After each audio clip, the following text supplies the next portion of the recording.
A to Z with Mark Zinno, John Michaels, filling in for Mark here for the next couple of days. Happy 4th of July to everybody out there. Hope you guys have a great weekend with an opportunity to spend time with your family. This segment of the program brought to you by Coffee AM. A few more things to get into as we get ready to wrap up and head off to the weekend.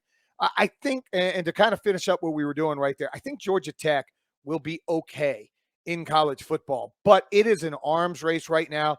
And anybody tells you that it's anything other than a money grab at this point, they're full of crap. They've got to figure out, does the NCAA NIL deals? They got to figure out these coaching salaries. They got to figure out conferences. And I'll be honest, I think the NCAA is a couple of years removed from not mattering. I really think the NCAA is going to cease to matter when it comes to major college football coming up sooner rather than later. It's going to be 60, 70, 80, maybe even 90 teams break off, do their own thing, have their own rules, their own regulations. And if they want to hire me, I'm all in. I love college football as next as the next man. And I can promise you more than Mark Emmert ever does, I will absolutely do things the right way. Actually, I can't even say I'll do them the right way. They'll probably be a little bit crooked, and we'll have some other stuff. We'll dive into what's going on with the Braves and the New York Mets here in just a second. But a word from our sponsor, Coffee AM. Coffee never tasted so good. Coffee AM is an Atlanta-based small batch coffee roaster that right now has the freshest coffee that you can get your hands on, as most of their coffees right now are done and shipped to you the same day. They roast current crop specialty grade coffee, and they've got a huge selection. You want to go right now to Coffee AM /locked on today and take a look at their full menu of coffees, teas, and gift sets. That's coffeeam.com /locked on. You can use the coupon code locked on and check out and get 15% off your first order at coffee, teas, and gift sets. That's Coffee AM, the best small batch roaster in the ATL. Again, give me a follow at John Michaels U on social media. Very interesting. Couple of things. Aaron hits us up right now and said, any new rumors for the Hawks this afternoon, or is the KD thing halting all business till it's over? I honestly, Aaron, and yeah, I do. I talk a lot, but that's part of what we do here. I will say this, Aaron.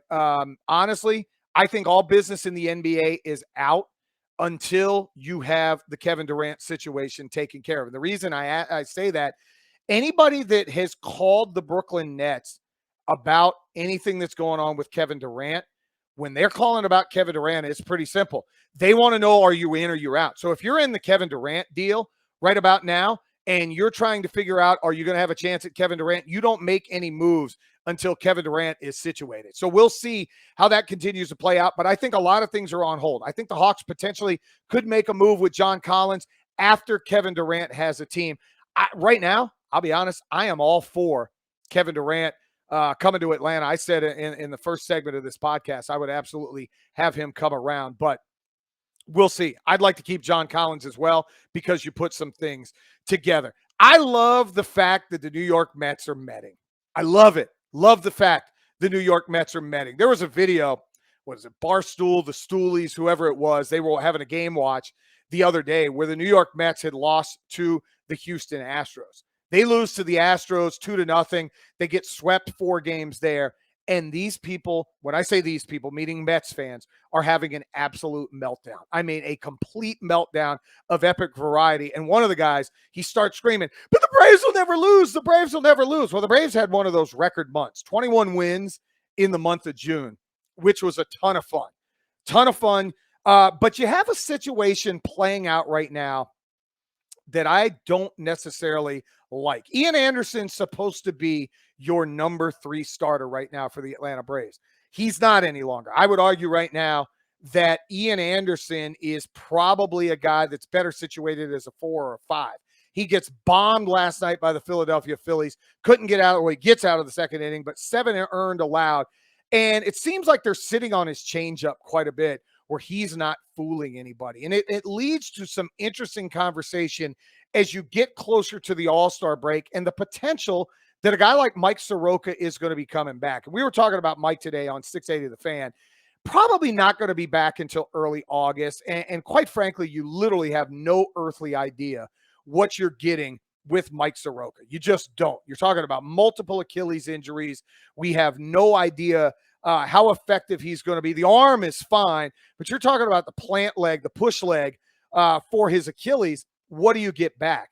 But right now is a team that's pushing to get back to the NL East Division Championship and pushing to try to get close to everything that's going on in the division, past the Mets, and maybe repeat as World Series champions. When you have all of these different things going on, you got to get some good starting pitching. So Max Fried and Dave Roberts said a week ago, maybe the best left-hander in all of baseball. And he's pitching like it. He's pitching like an ace. Charlie Morton has come around. He's had one thing come around where Charlie Morton's starting to pitch a heck of a lot better. It's really, really good there. You have Spencer Strider coming up as the number 5 guy, pitching really well. And obviously what you're getting out of your number 4 starter in Kyle Wright, he might be an all-star this year with 9 wins and just over 3 ERA. He's done a really good job there as well. Ian Anderson hadn't been very good. His last couple of starts, he's been bombed. Now, 3 starts ago, he was really, really good. But previous to that, he was really the last 2 starts, he's really been struggling. So what do you do now? Because you don't have a heck of a lot longer before somebody like Ian Anderson really has to come through, or Alex Anthopoulos starts to think, hey, do I find somebody else to come up and come pitch for me? Kyle Muller's been really good down at AAA Gwinnett. The good thing for the Braves is you are going to get guys coming back healthy. You know, you're talking about Eddie Rosario is coming back sooner rather than later. You're talking about Tyler Matzek's already making some rehab starts down at AAA Gwinnett. He could be coming back sooner rather than later. This team has positioned themselves to make a very, very nice run. But what I like right now is the fact that you have Mets fans everywhere panicking. Is there anything better in Atlanta than having Mets fans panic? I mean, they literally are a group that just sits here, and when Sal Licata, the guy from WFAN, was throwing, oh, the division's over in April and May. Dude, get out of here. Do you not know how baseball works? 162 games. The Braves were like 5.5, 6 back in August last year when AA made all these moves. What I like is moves are going to be made.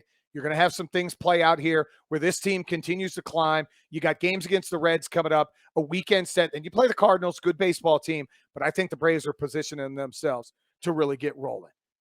Really appreciate you guys checking this out. Again, Locked On ATL. Follow wherever you want on social media, on YouTube. Subscribe to the channel. I'll be back on Tuesday. Zin's out for a couple of more days. Give me a follow at John Michaels. You have a great, safe, and happy 4th of July weekend. See ya.